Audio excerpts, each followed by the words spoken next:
नगीना से सांसद और आजाद समाज पार्टी के नेता चंद्रशेखर आजाद रविवार को कौशाम्बी और करछना में हाल में हुई घटनाओं के पीड़ित परिवारों से मुलाकात करने जा रहे थे। प्रयागराज के इसोटा गांव जाने से पहले ही पुलिस ने उन्हें रोक दिया और हाउस अरेस्ट कर लिया गया। फिर वो अपने समर्थकों के साथ वहीं सर्किट हाउस में धरने पर बैठ गए। वहीं हाउस अरेस्ट के विरोध में चंद्रशेखर के 5000 समर्थकों ने करछना इलाके में सड़क पर जमकर हंगामा किया।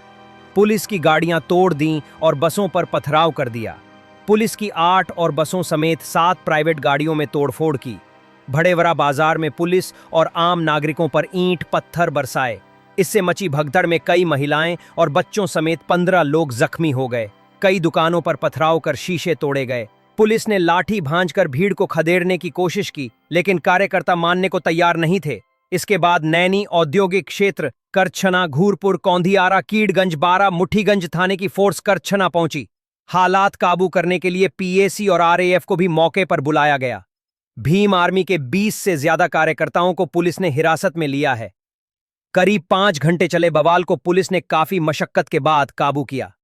रात करीब 8 बजे चंद्रशेखर आजाद को पुलिस फोर्स की मौजूदगी में प्रयागराज से वाराणसी भेजा गया।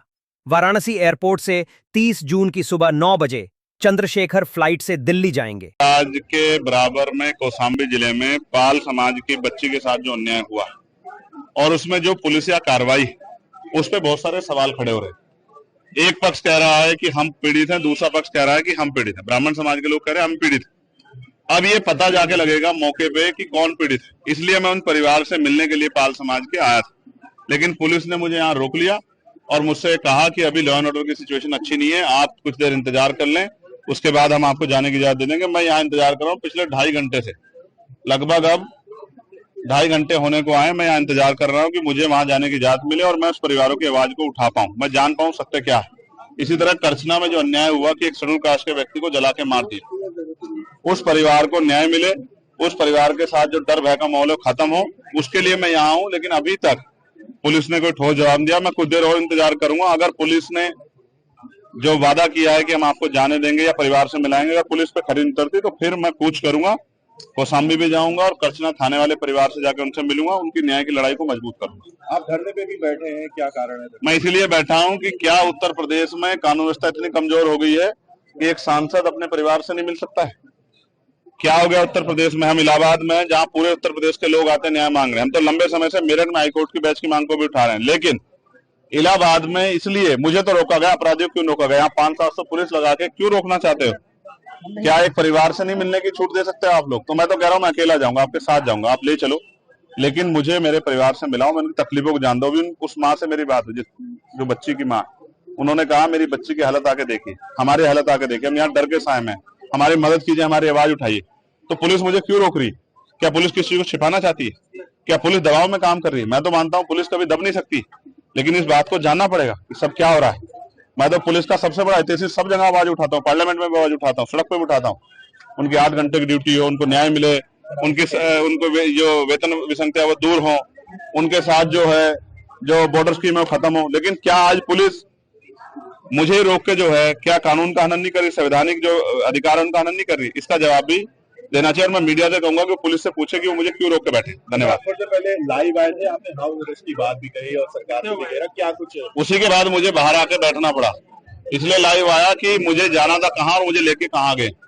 मैं संवैधानिक विचारों का प्रयोग, संवैधानिक विचार पे हूँ, इसलिए पुलिस से बातचीत कर रहा हूँ, वरना मैं लड़के भी जा सकता हूँ, मोटरसाइकिल पे बैठ के भी जा सकता हूँ। पुलिस जानती है जब मैं जाने पाऊंगा चला जाऊंगा, लेकिन मैं संवैधानिक विचार को मानता हूँ, संविधान को मानता हूँ, इसलिए पुलिस से बात कर रहा हूँ कि भाई हमें जाने दिया जाए या उस परिवार को हमसे मिला दे। अगर नहीं जाने दिया जाता तो क्या कुछ कदम उठाया जाए? तो फिर अभी तो इलाहाबाद में आप संदर्भ देख रहे हैं, फिर आप लखनऊ में देखना, विधानसभा का घेराव होगा, मुख्यमंत्री आवास का घेराव होगा, इतने बड़े पैमाने पे होगा कि पूरे प्रदेश से ट्रेन में लोग आएंगे और लखनऊ का चक्का चक्का जाम करेंगे। उधर आजाद समाज पार्टी के हेल्पलाइन नंबर के व्हाट्सएप पर सांसद चंद्रशेखर आजाद को 10 दिन में मारने की धमकी मिली है। पार्टी ने धमकी देने वाले की गिरफ्तारी और सख्त कार्रवाई की मांग की। यमुनानगर डीसीपी विवेक चंद्र यादव ने कहा, आजाद समाज पार्टी के अध्यक्ष चंद्रशेखर आजाद के आगमन को लेकर पास के गांव में लोग एकत्र हुए थे। उसके बाद उपद्रवियों ने वहां मौजूद पुलिस बल पर पथराव किया और वाहनों में तोड़फोड़ की। अब स्थिति सामान्य है। यहां पर्याप्त पुलिस मौजूद है। उपद्रवियों के खिलाफ बेहद सख्त धाराओं में मामला दर्ज कर कार्रवाई की जा रही है। 20 से ज्यादा लोगों को हिरासत में लिया गया है। सीसीटीवी फुटेज के जरिए अन्य लोगों की पहचान की जा रही है। उनके खिलाफ एनएसए और गैंगस्टर एक्ट के तहत भी कार्रवाई की जाएगी।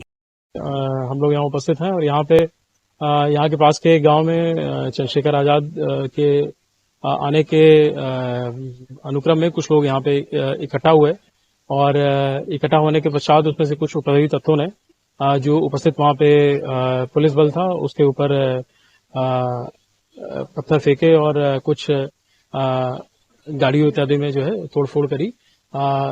इस घटना के बड़ी ही अल्प समय में जो उपस्थित पुलिस बल था और जो कि यहाँ पे आम जन सामान्य के जो लोग थे उनके द्वारा तत्काल पुलिस बल को सहयोग प्रदान करते हुए तत्काल शांति व्यवस्था को जो है यहाँ पे कायम किया गया और यहाँ से जो भी उपद्रवी तत्व थे उनको तत्काल तितर बितर किया गया। मौके पे स्थिति बिल्कुल तब से सामान्य है। यहाँ पे पर्याप्त मात्रा में पुलिस बल भी अभी उपस्थित है।